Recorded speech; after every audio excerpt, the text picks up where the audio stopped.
욥기는 뭐 유명하긴 한데 내용을 이렇게 쭉 읽어보면은 상당히 이제 어떤 이 대화, 깊이 있는 어떤 토론, 인생에 대해서 그런 내용이기 때문에 어떤 스토리가 금방 잡히는 책이 아니라서 이제 눈에 잘 안 들어오죠. 자, 욥기 38장을 보았는데 욥기 전체적으로 욥기는 많은 사람들이 말하듯이 인생이 겪는 고난과 원인, 고난의 어떤 고통, 고난, 삶의 고단함에 대한 원인과 이유를 설명하기 위한 책이 아닙니다. 그게 아니에요. 예. 욥기는 사람과 공유되지 않는 하나님의 위대하심, 하나님의 광대하심을 잘 드러내는 책입니다. 욥을 통해서 하나님 자신이 어떤 분인지, 이제 핵심이 욥기 38장부터거든요. 하나님이 어떤 분인지, 또 보이지 않는 세계에 뭐가 있는지 그 사실을 알려주십니다. 욥기를 읽어보신 분들은 기억하시겠지만 이제 욥기 1장부터 보면 욥은 하루 아침에 쫄딱 망했습니다. 동쪽 지역 최고의 부자였는데 순식간에 비참한 인생으로 떨어져 버린 거예요. 그러한 욥의 비극적 삶을 지켜보고 위로하기 위해서 그의 친구들이 달려왔습니다. 그의 친구들이 욥이 겪는 그런 참담한 사건들을 보면서 이제 원인을 분석하는 것이에요. 첫 번째, 엘리바스라는 친구가 자신의 경험을 근거로 해서 논리를 펼칩니다. 의로운 사람은 망한 적이 없다. 그 말은 뭐예요? 네가 이렇게 망한 걸 보니까 너는 죄인이다. 그 얘기죠. 두 번째, 빌닷이라는 친구는 전통을 강조하며 과거의 사례를 보더라도 악한 자들은 벌을 받는다. 그 말은 뭐예요? 너도 지금 벌 받고 있는 거야. 그 얘기죠. 세 번째, 소발이란 친구가 제일 세요. 죄를 지었기 때문에 벌을 받는다. 근데 너 욥은 네가 지은 죄보다 지금 적은 벌을 받고 있다. 그렇게 말해. 이 소발이에요. 기억해 두세요. 소씨입니다. 소씨. 아주 세지요. 이 욥의 세 친구는 엘리바스나 빌닷이나 소발은 욥이 지금 겪고 있는 참담한 그러한 고통과 고난, 삶의 비극의 그 원인, 이유를 그가 죄를 지었기 때문에, 그냥 사람들이 보통 그렇게 생각하지 않습니까? 뭔가 이상한 일이 벌어지고 나쁜 일이 벌어지면 네가 죄를 지었기 때문에, 고난과 고통을 받기 때문에, 죄를 지었기 때문에 그러한 고난과 고통이 임했다고 생각하는 것이, 그렇죠? 어디 연휴에 나들이 가다가 접촉사고 났어요. 그럼 딱 한마디 해야지. 기도 많이 하는 권사님이 거봐 예배 빠지고 가더만. 그 말을 하는 거예요. 지금 똑같은 말을 하는 거예요. 이것은요 욥의 세 친구들만의 문제가 아니라 우리도 마찬가지죠. 우리도 마찬가지예요. 예전에 어릴 때 싱크대 버리다가 이 머리 높이에 있는 싱크대 모서리 머리를 팍 박았어요. 제가 그 순간 아침에 누구 욕했는데. 예수님 제자들도 비슷한 사고 체계를 가지고 있었습니다. 이 먼저 한번 확인해 보겠습니다. 요한복음 9장. 요한복음 9장.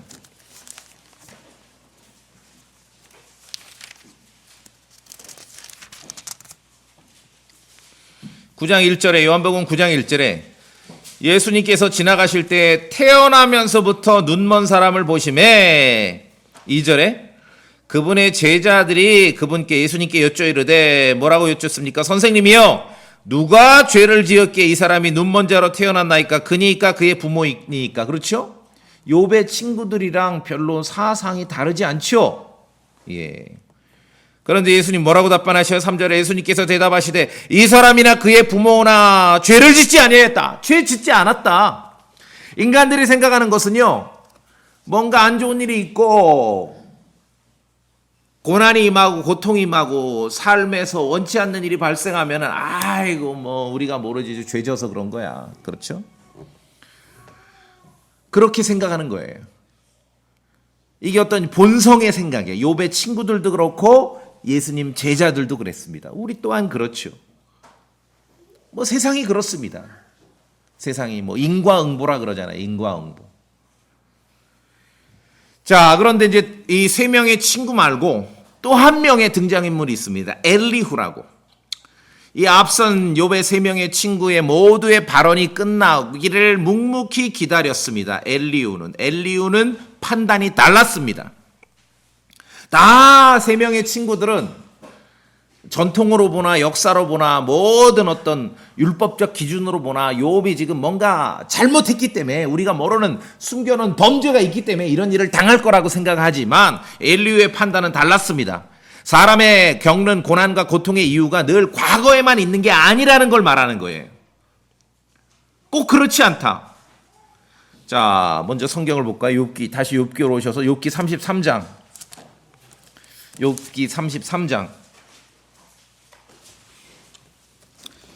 17절에 욥기 33장 17절에 앞서 얘기가 뭐냐면 꿈으로 하나님께서 말씀하시고 그런 얘기거든요.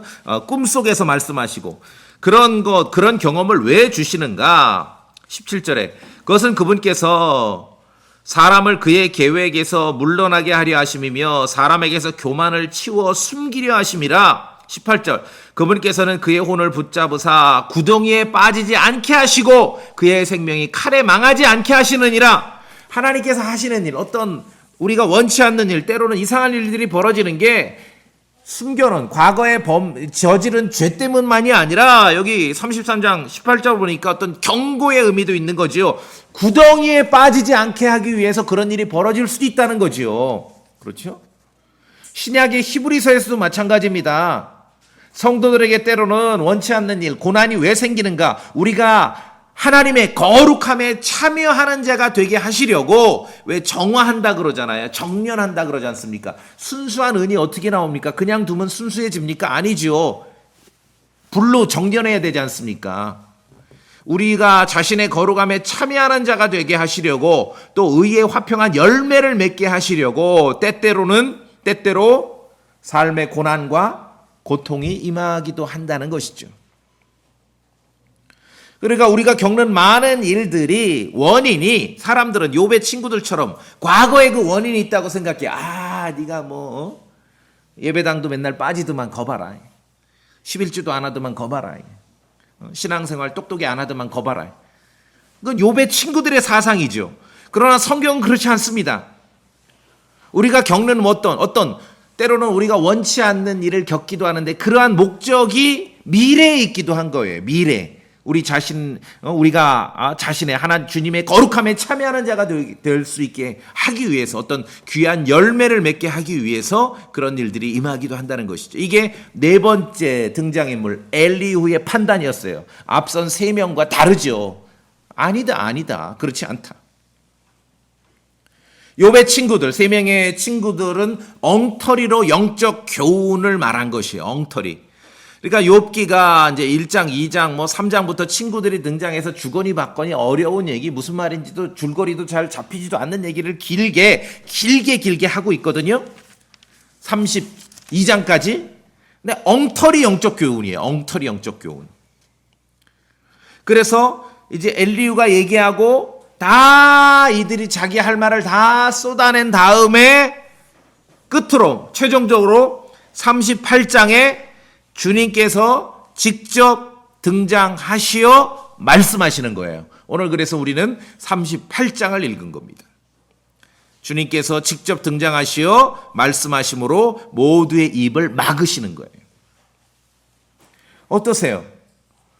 때때로 우리가 어떤 내가 원치 않는 일, 어려움, 고난과 고통과 그런 일을 겪을 때 우리는 그 원인을 자꾸 찾지요. 여러분 안 그렇습니까? 이유를 찾지요. 우리가 인생이 겪고 있는 모든 일들의 원인과 이유를 안다면은 대단할 것 같죠. 근데 오늘 성경을 보니까 욥이 겪고 있는 그 고난과 그 삶의 비참한 일들의 원인에 대해서 하나님께서는 일일이 다 설명 주시지 않아요. 그래서 우리가 욥기를 읽어야 되고 욥기 38장을 주목해서 봐야 됩니다. 대신에 일일이 설명하지 않으셔요. 대신에 욥에게 하나님께서 직접 나타나셔서 보이지 않는 세계에 대해서 알려주십니다.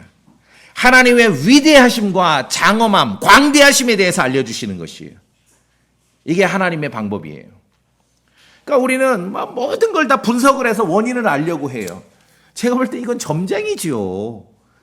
여러분이 겪고 있는 모든 일의 원인과 이유를 압니까? 그건 뭐 전부 안다. 그건 점쟁이에요. 점쟁이, 샤머니즘이죠. 성경은 그렇지 않아요.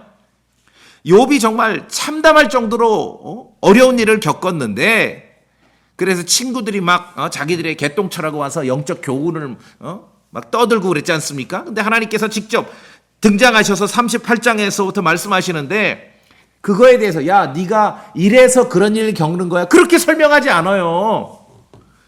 보이지 않는 세계를 보여주시고 하나님의 능력과 하나님의 위대함이 얼마나 대단한지를 보여주시는 것이에요. 시야가 바뀌어야 삶이 바뀝니다.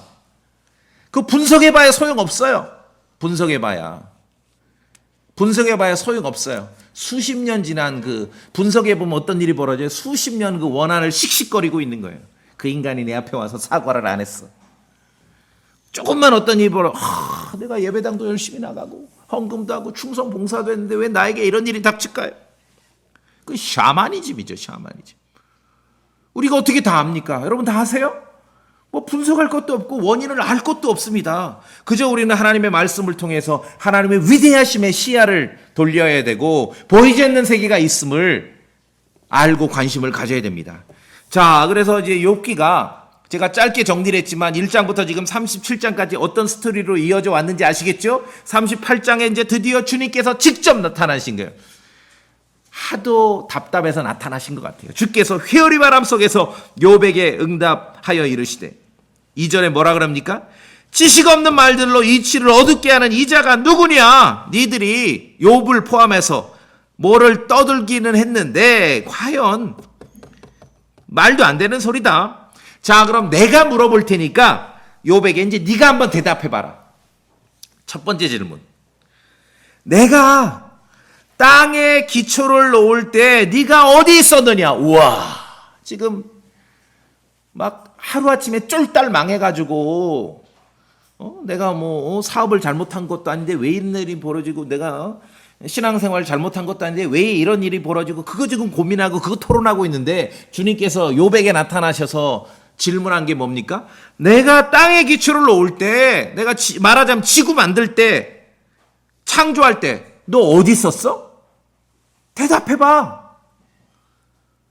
첫 번째 질문. 욥이 대답할 수 있겠어요, 없겠어요? 없어요. 왜? 없었거든. 존재하지도 않았거든. 하나님께서 땅에 기초를 놓으실 때 존재하지도 않았습니다, 욥은. 그래서 회오리 바람 속에서 욥기 38장에 주님께서 직접 나타나셔서 욥에게 질문하십니다. 수십 개의 질문을 하세요. 38장부터요, 이 욥기가 정말 여기가 진수예요. 수십 개의 질문하시는데 창조 세계에 대한 질문, 자연 세계에 대한 질문을 수십 개를 하십니다. 근데 인간이 감히 답할 수 없는 질문들을 하시는 것이에요. 결론은 이 모든 것을 누가 만들었고 이 모든 것을 누가 다스리는지를 알게 하시는 겁니다. 길게 욥기 1장부터 37장까지 그게 이 삶의 고통을 우리가 분석하고 이야기하고 온갖 철학과 정통과 종교적 관점을 동원해서 지금 설명하고 있는데, 거기에 뭔가 해답이 있을 줄 알고 자기들끼리 막 토론하고 있고 주거니 받거니 잘났다 하고 있는데, 주님께서 나타나셔서 첫 번째 질문. 땅의 기초를 내가 놓을 때 너 어디 있었어? 이거는 완전히 뭐 지금 스토리랑 전혀 안 맞는 거지요. 그렇죠? 완전히 판을 바꾸는 거예요. 시야를 완전히 돌려버리는 것이. 두 번째 질문. 누가 그것에, 땅의 기초, 누가 그 땅의 치수를 정했냐 이거죠. 두 번째 질문. 너 거기 있었냐? 말해봐. 누가 그랬어? 욥은 거기 없었잖아요. 없었습니다. 위대하신 하나님께서는 욥이 겪는 모든 일에 대해서 일일이 다 설명하지 않으셨습니다. 우리도 마찬가지죠. 우리가 겪는 모든 일들의 원인과 결과를 다 알아서 우리가 믿음 생활하는 게 아니에요. 위대하신 하나님이 어떤 분이신지, 성경에 기록된 위대하신 하나님께서, 주 하나님께서 어떤 분이신지를 알고 믿을 때 그분을 더 신뢰하게 되는 것이고 믿음 생활을 거기서 하게 되는 거예요. 내가 겪는 일에 대해서 다 원인을 분석하고 결과를 알아서 믿음 생활하는 게 아니라, 생각해 보십시오. 모든 것을 다 알고 모든 것을 설명할 수 있다면 그건 점쟁이죠. 그렇지 않습니까? 세상 종교와 점쟁이들이 추구하는 게 뭡니까? 내가 인간이 겪는 모든 것을 설명하고자 하는 거 아닙니까? 근데 욥기 성경을 보니까 그렇지 않아요. 그렇지 않아요. 시야를 바꿉니다. 시야를. 그래서 성경의 모든 진리는요, 각자의 삶에 이 말씀이 구체적으로 나의 삶 가운데 어떻게 적용되는지 그런 게 우선이 아니에요. 무슨 적용? 아니, 땅의 기초, 하나님께서 지구를 창조하실 때 어디 있었냐는 질문을 무슨 적용이 됩니까, 이게? 그거 아니에요. 그게 우선이 아니라 뭐라고 기록되어 있는지, 성경을 통해서 위대하신 하나님에 대해서 뭐라고 말씀하는지, 이게 더 중요하다는 것이죠. 시야를 돌리셔야 됩니다. 시야를. 이게 어떻게, 그러니까 뭘 적용하려 그러면 역대기 상하는 절대 못 읽죠. 역대기 상 특히 1장부터 10장. 거기는 사람 이름만 쫙 나와 있는데 그걸 어떻게 적용을 해요? 성경에 뭐라고 기록되어 있는지, 이 성경을 통해서 하나님의 위대하심을 나에게 어떻게 알려주는지, 그것에 관심을 먼저 가지셔야 되는 것입니다.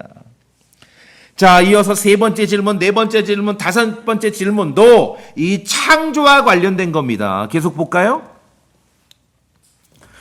5절에 누가 그것의 치수를 정하였느냐? 네가 알거든 고하라. 할 말 없지요. 존재하지도 않았는데 욥은. 또는 누가 그 위에 줄을 팽팽히 쳤느냐? 6절에 그것의 기초들은 어디에 고정되었느냐? 혹은 누가 그것의 모퉁이들을 놓았느냐? 자, 흥미로운 사실은요, 욥에게 질문하시면서 하나님께서는 이 지구를 만드신 창조에 대한 설명을 사람이 집을 건축하는 과정에 빗대어서 지금 설명하십니다. 그래서 땅에 기초를 놓을 때, 그것의 치수를 정할 때, 그 위에 줄을 직접 보신 분 알죠? 줄 띄우지 않습니까? 줄을 팽팽히 치고, 기초를 어디에 고정했고, 그건 모퉁이가 어디에 있었고, 그렇죠?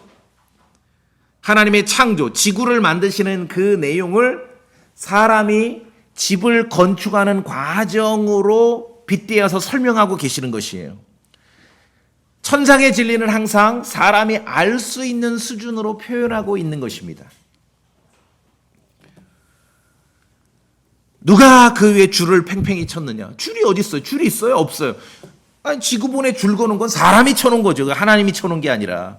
그러니까 사람이 집을 건축하는 과정으로 지금 창조를 표현하면서 질문하고 있습니다. 모든 인생에게 필요한 것은 위대하신 하나님을 아는 지식이라는 것이죠. 인간적으로 보면은 우리가 정말 내가 겪고 있는 그런 삶의 어려움으로 치면은 38장에 주님이 나타나셔서 하시는 질문이 조금 실망스럽죠. 난 지금 당장 나에게 왜 이 어려움이 있고 이 원인이 뭔고 이거 분석하고 싶은데 첫 번째 질문 뭡니까? 내가 땅에 기초를 놓을 때 네가 어디 있었냐? 왜 이런 질문 하시겠어요? 시야를 돌리라는 거죠. 시야를 돌리라는 거예요. 우리의 믿음은 하나님의 위대하심에서 오는 것이에요. 하나님의 위대하심에서.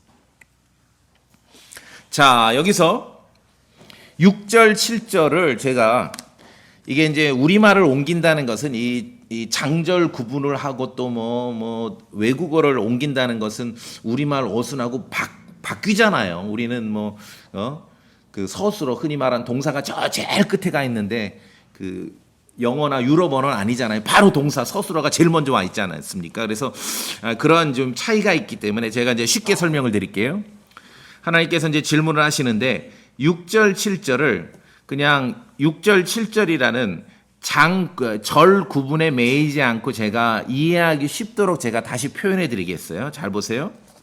6절이 뭐냐면 첫 번째 질문이 그것의 기초들은 어디에 고정되느냐. 두 번째 질문은 누가 그것의 모퉁이들을 놓았느냐. 그러니까 지구를 만드시는 과정을 말씀드렸듯이 우리가 사람들이 집을 건축하는 과정에 빗대어서 지금 질문을 하십니다.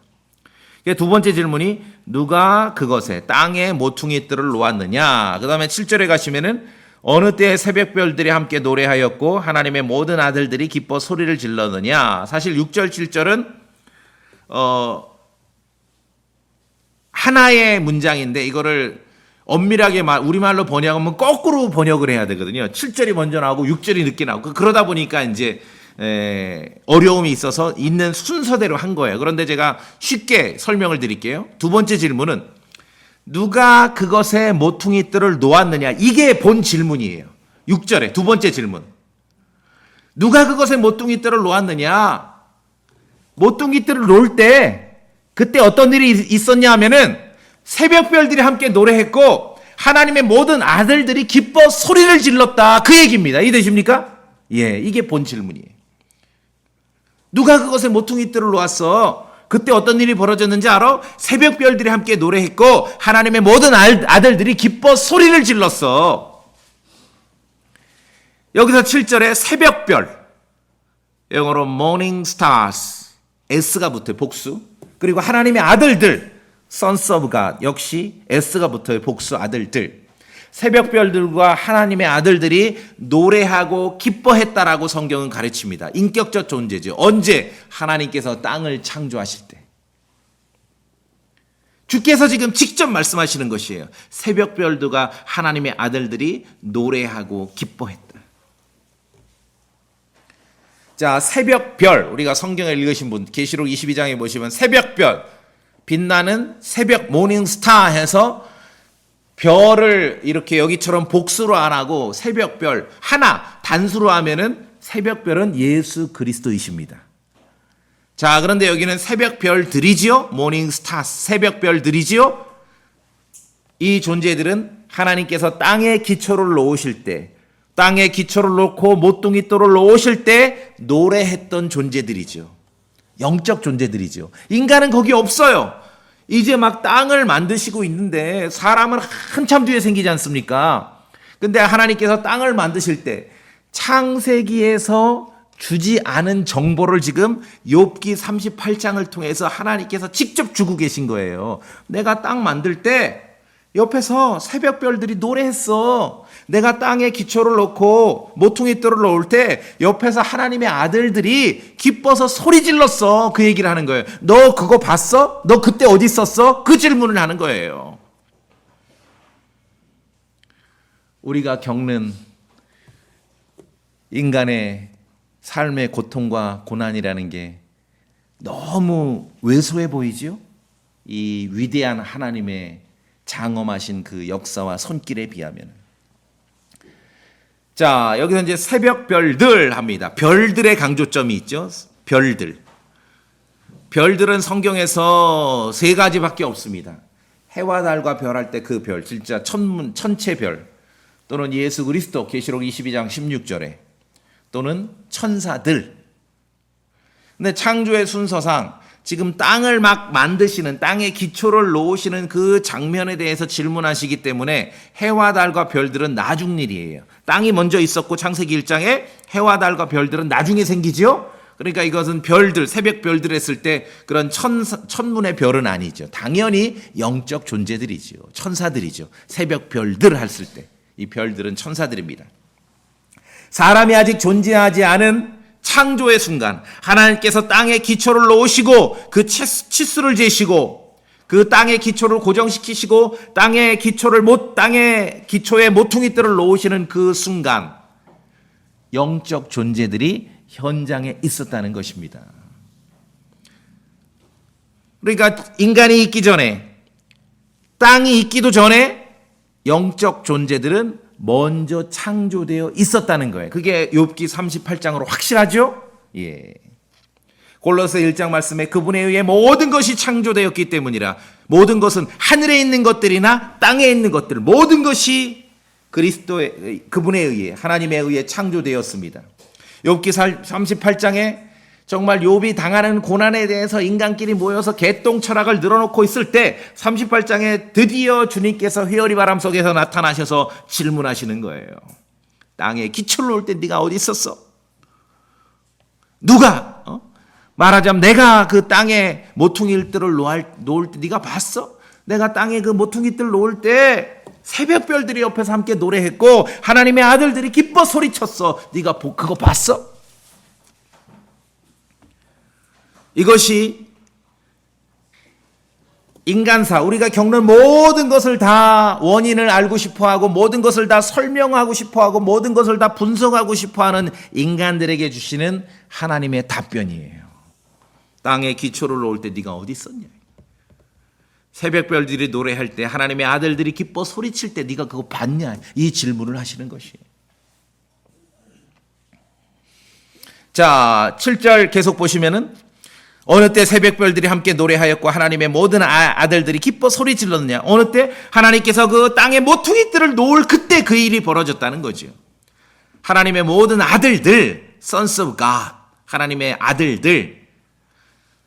그래서 킹제임스 성경을 읽으시면서 대부분은 뭐 단수, 복수 이런 구분이 의미가 없습니다. 왜냐하면 우리말 자체가 단복수 구분을 잘 안 하기 때문에. 그런데 엄격하게 이게 단수, 복수를 구분해야 될 어휘들도 많습니다. 여기서 그렇죠? 하나님의 아들들입니다. 그들이 기뻐 소리 질렀습니다. 아들 하면 건 단수고 아들들 하면 복수죠. 하나님의 아들 하면은 이게 이제 영어 표현은 다른데 하나님의 아들 하는데 이 아들, son, s를 소문자로 작은 걸로 하나님의 아들 하면은 누구냐 하면 그건 아담이에요. 누가복음 3장에. 한번 볼까요? 누가복음 3장 38장. 성경을 알 때 아주 정확하게 정밀하게 아는 게 중요합니다. 누가복음 3장 38절 제일 끝에 보세요. 성경은 뭐라고 나옵니까? 아담은 하나님의 아들이었느니라. 그렇죠? Son of God입니다. 여기 son이 s가 sons of God 하면은 지금 욥기 38장에서 말하는 하나님의 아들들이죠. 하나님께서 창조하실 때 옆에서 기뻐 소리 질렀던 그 존재들이죠. 영적 존재들이죠. 왜냐, 인간은 없었어요. 지금 뭐 땅을, 지구를 만들고 있는데 인간이 어디 있겠습니까?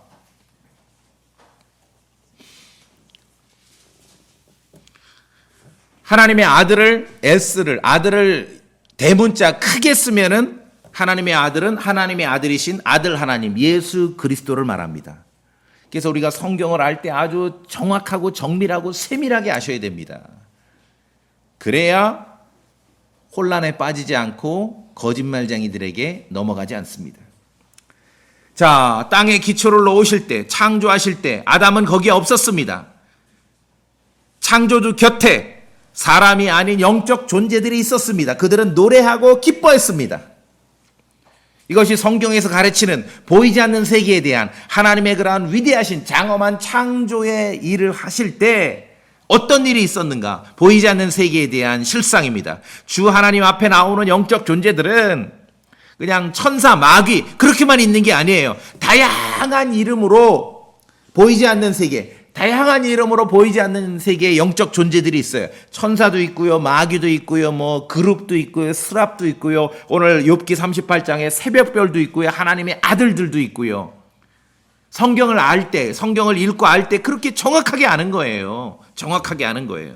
그냥 뭐 천사 마귀로 다 때려 맞히면 안 되고요.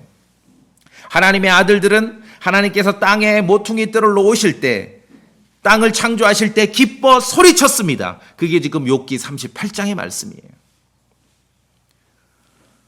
인간이 존재하기 전에 천상의 영적 존재들이 하나님께서 땅을 만드실 때 옆에서 기뻐 소리치고 노래했다는 것이죠. 이들은 천상의 존재입니다. 욥기 1장과 2장을 보더라도 천상의 존재입니다. 자, 볼까요? 욥기 1장.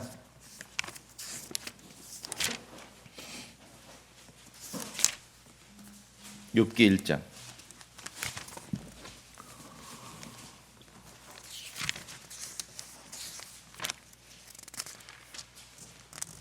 6절, 우리 성도님 6절, 1장 6절입니다. 6절. 1장 6절 읽으세요. 소리내서 1장 6절. 욥기 1장 6절. 한 편부터 시작.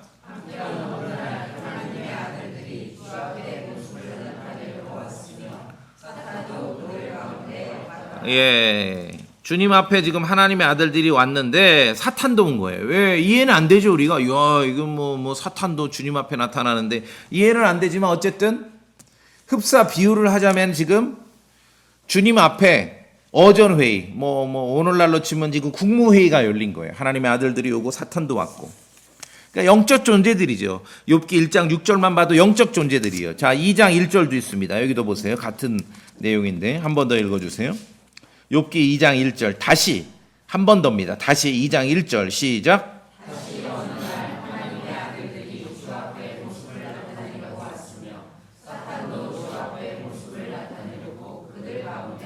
예, 영적 존재들이죠. 예, 천상의 존재들입니다. 그래 성경을 그냥 대충 읽으면 그냥 천사 마귀 그리고 땡이 없어. 그래서 아니 그룹이라고 있다고요. 그럼 그룹도 천사. 그룹 천사요? 아니 그냥 그룹이라니까요. 스랍이라고 있어. 세라핌 스랍이라고 있어. 그러면 스랍 천사. 아니 스랍이라고요. 스랍. 답답하죠? 새벽별이 있다고요. 새벽별. 하나님의 아들들이 있다고요. 그렇죠? 예. 다양한 영적 존재에 다양한 이름들이 있는 것입니다. 이들은 새벽별들도 그렇고 하나님의 아들들도 그렇고 천상의 존재들이에요. 천상의 존재들. 영적 존재들. 이것을 굳이 천사다 그렇게 바꿀 필요 없어요. 그냥 새벽별들. 그렇죠? 하나님의 아들들.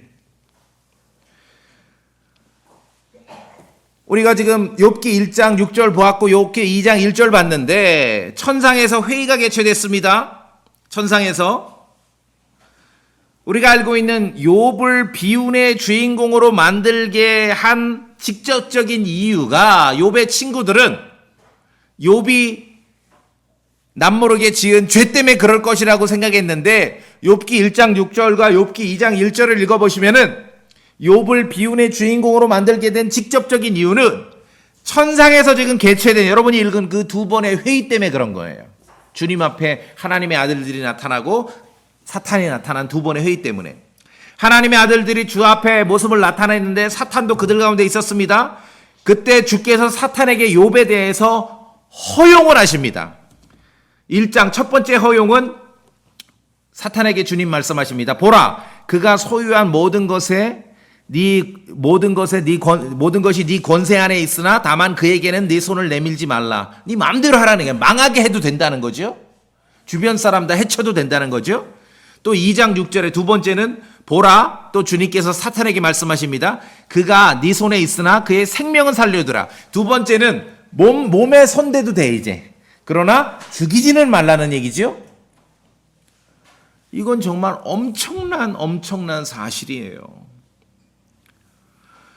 욥기 아까 30 몇 장까지 친구들, 인간들이 자기들 개똥 철학으로 욥이 겪는 고난에 대해서 이렇게 분석하고 저렇게 분석하고 역사로 분석하고 전통으로 분석하고 종교적 관점으로 분석하고 그러고 앉아 있는데 우리는 알고 있죠? 욥이 그런 일을 겪게 된 직접적인 원인은 땅에 있는 게 아니라 어디에 있는 거예요? 하늘에 있는 거야, 하늘에. 하늘에 주님 앞에서 지금 뭐라고 붙여야 돼 이것을? 국무회의라고 해요? 어전회의라고 해요? 주님 앞에 천상에서 어떤 지금 국무회의가 벌어졌는데 거기에서 결정이 된 거예요. 욥에 대해서. 욥의 신생에 대해서. 하늘에 오늘 무슨 일이 일어났는지 여러분 알 수 있습니까? 무슨 일이 일어났는지 알 수 있냐고요. 욥의 친구들 그것도 모르고 자기들 나름대로 떠든 거예요. 야, 의인이 망하는 꼴을 본 적이 없어. 그 말은 너는 의인이 아니야. 아까 소씨 나왔죠, 소씨? 야, 네가 죄져서 이런 일을 당하는데 내가 보니까 네가 죄진 거에 비하면은 벌을 지금 적게 받고 있어. 그따위 소리들을 하는 거예요. 모든 것을 아는 듯, 모든 것을 설명할 수 있는 듯. 인간의 그러한 오만함을 이 욥기를 통해서 완전히 다 무너뜨리는 것이요. 하나님께서 직접 나타나셔서, 그렇죠? 이 인간의 오만함은 천상의 그 이유가 있는 걸 우리가 아는 것이에요. 성도님들, 하늘에 무슨 일이 일어나는지 아실 수 있습니까? 그러니까 모든 걸 다 설명하고 원인을 다 분석하려고 하실 필요가 없다는 거예요. 우리는 시야를 돌려서 성경이 계시하는 대로 하나님의 위대하심을 알면 되는 것이고 그분이 어떤 분인지를 알고 믿고 신뢰하면 되는 것이고 보이지 않는 세계가 있다는 것을 알면 되는 것이에요. 욥의 고난은 땅에서 시작되지 않았습니다. 욥의 고난은 하늘에서부터 시작된 것이에요. 욥과 그의 친구들은 인간이 겪고 있는 어려움에 대해서 무지 가운데 오만하게 생각을 한 거죠. 자기들이 그냥 다 분석하고 설명할 수 있을 거라고 생각했습니다. 그건 천만의 말씀. 천만의 말씀. 성경에서는 그렇게 말하지 않아요. 성경을 덮고 세상의 철학과 세상 종교와 세상 사람들, 심지어 대충 생각했던 예수님 제자들도 처음엔 그렇게 생각했지요. 그러나 결코 그렇지 않다는 것입니다. 욥의 세 친구가 욥의 불행에 대해서 분석한 모든 것은 다 틀렸습니다. 그거에 대해서 뭔가 변명하고 방어하려고 했던 욥의 변명도 틀린 거지요. 성경을 읽으면 우리가 알게 되는 사실은 보이지 않는 세계가 전부가 아니라는 것입니다. 보이는 세계가 전부가 아니에요. 보이지 않는 세계가 있다는 겁니다. 여러분 그렇게 믿으십니까? 욥의 고난은 땅에서 시작한 게 아니에요. 하늘에서 시작한 거지. 성경을 믿는다는 건 이 사실을 믿는 것이에요. 그런데 거기다 대고 욥의 고난에 대해서 인간이 분석한들 무슨 의미가 있습니까? 그것이. 보이지 않는 세계가 있습니다. 사탄이 있고요. 새벽별들이 있고요. 하나님의 아들들이 있습니다.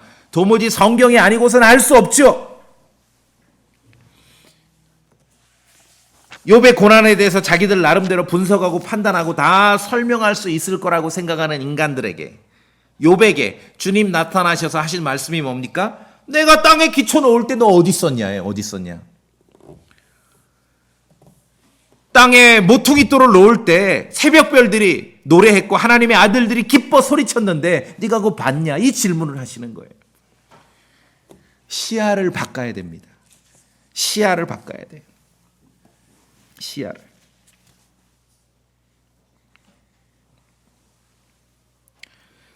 비운의 주인공 욥과 친구들은 함께 모여 인간이 겪는 고통의 원인을 분석해서 따져보려고 했지만 주 하나님께서는 하나님의 위대하심을 보이신 것입니다. 주 하나님께서는 보이지 않는 세계에 대해서 알려주신 것이에요. 바라보는 세계가 달라야 삶도 달라지는 것이에요. 인간이 얼마나 무지하고 나약한 존재인지를 우리가 이 말씀을 통해 알 수 있는 것이죠. 자, 우리가 이제 성경을 알아가는 그러한 또 기쁨과 즐거움도 있어야 되니까 하나님의 아들들에 대해서는 구약에서 한 번 더 기록합니다. 여러분 잘 아시는 대로 창세기 6장에서 기록하고 있어요. 6장 한번 볼까요? 6장에 보면은 이 존재들이 인간의 역사에 어떻게 개입했는지에 대한 그 기록을 창세기 6장에서 보여주고 있습니다. 대홍수 이전에, 노아 시대 대홍수 이전에 노아 시대의 그 분위기죠. 1절에 사람들의 지면에서 번성하기 시작하고 그들에게 딸들이 태어나매 2절에 자 2절 한번 읽어볼까요? 같이 저랑 시작. 하나님의 아들들이 사람들의 딸들을 보되 그들이 아름다운 것을 보고 자기들이 택한 모든 자를 자기를 위해 아내로 삼으니라. 자, 하나님의 아들들이 사람의 딸들을 아내로 삼았어요. 많이 질문해요. 아, 형제님, 목사님, 여기 하나님의 아들들이 누구예요? 제 질문은 하나님의 아들들입니다. 아니, 그러니까 이 하나님의 아들들이 누구냐고요? 하나님의 아들들이요. 모자르십니까? 그럼 주님께서 욥에게 질문했어요. 땅에 모퉁이돌을 놓을 때 새벽별들이 노래했고 하나님의 아들들이 기뻐 소리쳤다. 여기 하나님의 아들들이 누구냐? 뭐 모자르십니까? 그냥 있는 그대로라니까요. 왜냐하면 그런 질문 틀 자체가 뭐냐면은 보이지 않는 영적 세계에 대해서 성경을 가지고 이해하는 게 아니라 우리의 어떤 인간적인 그런 상식과 지식의 기반으로 이해를 하려고 하니까 말씀드렸죠. 사람들 성경을 믿는다 하면서도 영적 세계 하면은 다 존재들은 뭡니까? 천사 아닌 마귀밖에 없어. 이 두 개에다 때려 맞추려니까 하나님의 아들들이 누구예요? 하나님의 아들들이라고요. 성경에서 하나님의 아들들이면 어떻게 우리가 읽고 믿어야 돼요? 누구라고 믿어야 돼요? 하나님의 아들들이라고요. 뭘 설명할 게 없어요. 그렇죠? 하나님의 아들들이 욥기 38장에서는 기뻐 소리쳤다 했습니다. 뭘 설명합니까? 예. 하나님의 아들들입니다. 그들이 사람의 딸들을 아내로 삼았습니다. 근데 여기 이제 제가 4절을 좀 설명을 드릴게요. 당시의 땅에는 거인들이 있었고 그 뒤에도 있었다 이것이에요. 첫째는 4절은요. 잘 들으세요. 중요한 정보를 두 개를 주고 있습니다. 거인들, 자이언트, 거인들이 있었는데 노아 시대를 말하죠. 첫 번째, 당시에 있었고 이 거인들이 그 뒤에도 있었다 그 내용이에요. 노아 시대에도 있었고 그 뒤에도 있었다. 이것은 성경의 역사와 일치합니다. 거인들은요 나중에 이때만 기록된 게 아니라 모세 시대에도 신명기에도 보면 거인들이 있고요. 여호수아 시대에도 거인들이 있고요. 다윗 시대에도 거인들이 있습니다. 심지어 아브라함 시대에도 창세기 14장에 보시면은 거인족들이 존재했음을 성경에 밝히고 있습니다. 그래서 창세기 6장 4절에서는 두 가지 정보를 주는 거예요. 첫째, 거인들이 있었는데 당시에도 있었고 노아 시대에도 있었고 그 이후에도 있었다. 한 구절만 찾아볼까요? 역대기 저 뒤에 다윗 시대의 거인을 봅시다. 역대기상 20장. 역대기상 20장.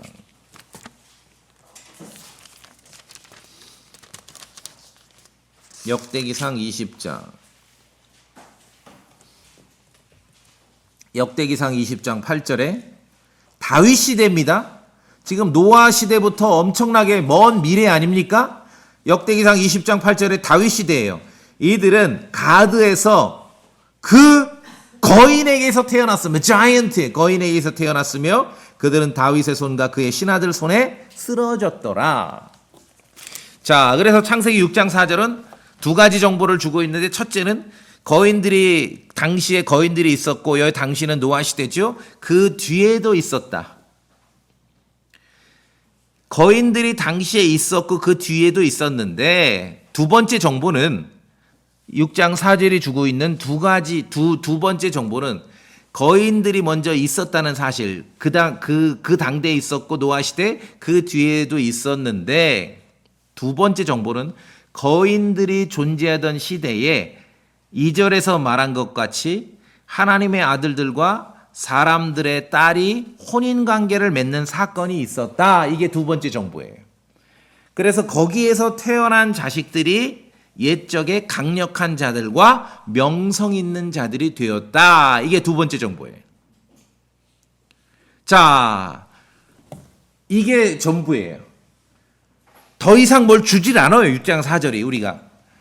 이 말씀을 통해 우리가 확인할 수 있는 것은 6장 4절에 하나님의 아들들이 난입한 사건이죠. 사람의 딸들과 결혼한 하나님의 아들들이 난입한 사건이 뭐 한 번뿐이었는지 뭐 100번이었는지 얼마나 반복되었는지 이거 알 수 없어요. 그 정보를 지금 주지는 않습니다. 6장 4절이. 중요한 것은 다시 말씀드립니다. 거인들이 당대에도 존재했고 이후에도 존재했는데 거인들의 존재와 하나님의 아들들이 난입한 사건이 있었다. 이 두 가지 정보를 주고 있는데 여기서 중요한 거는 제가 아무리 반복해서 이 말씀을 읽어봐도 거인들의 존재와 하나님의 아들들의 난입 사건이 원인과 결과로 설명하고 있진 않아요. 그렇다고 원인과 결과가 아니냐 그것도 모르겠어요. 그러나 본문이 원인과 결과로 설명하고 있지 않습니다. 그냥 두 가지 사건이 지금 벌어진 거예요. 거인들이 있었고 그 당대에 있었고 그 이후에도 있었는데 그때 그 거인들이 존재하던 그때 어떤 일들이 있었냐면 하나님의 아들들이 난임한 사건이 있었다. 그 얘기를 하고 있는 것이에요. 성도님들 이해하시겠습니까? 예. 그래서 이게 원인 결과로 이어지질 않습니다. 사람들의 딸이 낳은 아이들이 그래서 옛적에 강력한 자들과 명성 있는 자들이 됐다라고 창세기 6장 4절은 우리에게 이야기하고 있는 것이. 자, 하나님의 아들들, 어떤 천상의 존재, 영적인 존재들에 대한 정보를 우리에게 주고 있죠. 이게 왜 중요합니까? 말씀드렸죠. 비운의 주인공 욥과 그의 친구들은 인간이 겪는 고통의 원인에 대해서 하나하나 따져보고 분석하고 밝혀보려고 하고 심지어 숨겨놓은 죄 때문에 범죄 때문에 이런 일이 벌어진 거라고 그렇게 책망하고 질책하고 있지만 하나님께서는 전혀 다른 답을 주시는 것이죠. 38장에 나타나셔서 첫 번째 질문이 뭡니까? 질문이자 답변이죠. 내가 땅에 기초를 놓을 때 네가 어디 있었냐? 시야를 바꾸라는 거예요. 시야를. 바라보는 걸 바꿔야 된다는 거예요. 모든 걸 알 수 없습니다. 모든 걸 알 수 없어요. 그렇죠? 욥의 그 고난의 원인이 천상에서 벌어졌던 그 회의 때문에 그 원인이 거기에 놓인 걸 누가 알았겠습니까? 모든 걸 알 수 없어요. 모든 걸 알고 모든 걸 밝히고 모든 걸 분석해서 설명하려 해. 그건 무당이지요. 무당. 그냥 성경만 끼고 다니지 그냥 무당을 믿는 거예요. 무당. 하나님의 처방은 뭡니까? 답변은 하나님 자신의 위대하심을 보이는 거예요. 하나님께서 어떻게 위대하시고 광대하신 분인지 창조에 대해서 설명하는 것이에요. 인간이 이걸 과연 설명할 수 있고 확인할 수 있냐는 거죠. 그리고 보이지 않는 세계에 대한 정보를 주는 거예요. 하나님께서 땅에 기초를 놓으시고 땅에 모퉁이돌을 놓으실 때 새벽별들이 노래했고 하나님의 아들들이 기뻐 소리쳤다. 보이지 않는 세계에 대해서 정보를 주시는 것이죠. 인간보다 먼저 창조된 존재들이 있었다. 바라보는 세계가 달라질 때 삶이 달라질 수 있는 것입니다. 그래서 여러분 성경을 접하실 때 이 말씀이 내 삶에 한나절 살아가는 삶에 어떻게 응용이 되고 적용이 되는가 물론 그것도 필요하죠. 근데 그게 먼저 중요한 게 아니라 성경을 통해서 우리가 위대한 주 하나님에 대해서 알아야 되는 거예요. 하나님이 얼마나 위대하신 분인지, 진리는 성경이 뭐라고 가르치는지, 그렇죠? 뭐라고 가르치는지. 이제 하나님의 아들들로 창조되지 않았으나 하나님의 아들들이 되는 사람들이 나타나는 것입니다. 요한복음 1장 봅시다. 요한복음 1장 12절 13절.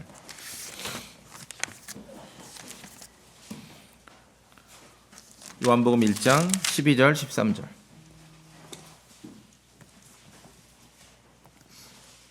요한복음 1장 12절만 먼저 읽겠습니다. 저랑 같이 다 같이 읽어볼까요? 요한복음 1장 12절. 1장 12절.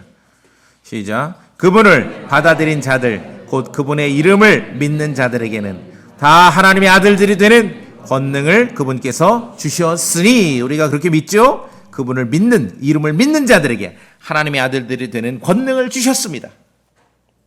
하나님의 아들들. 땅을 창조하실 때 옆에서 소리 질렀던 기뻐서 소리 질렀던 그 존재들과는 다르지만 이제 믿음으로 하나님의 아들들이 되는 사람이 출현한 것입니다. 성경은 천상에 보이지 않는 존재들, 천상의 어떤 그 사실을 알려주는 것으로 끝나지 않습니다. 그 천상에 있는 그러한 보이지 않는 세계가 어떻게 우리와 연결되는지를 보여주는 것이에요. 욥기에 봤던 하나님께서 땅에 기초를 놓으실 때 기뻐 소리쳤던 그 영적 존재들만 그러한 하나님의 아들들만 있는 것이 아닙니다. 하늘에만 하나님의 아들들이 있는 것이 아니에요. 사람의 딸들에게 난입한 그런 하나님의 아들들만 있는 것이 아니에요. 이제 우리가 믿음으로 예수 그리스도 안에 있는 자들이 믿음으로 하나님의 아들들이 되는 것이에요. 그저 하나님의 아들들이라고 표현했을 때 그냥 하나님의 자식, 하나님의 자녀 그렇게만 써도 될 것을 왜 굳이 하나님의 아들들이라는 말을 썼을까요?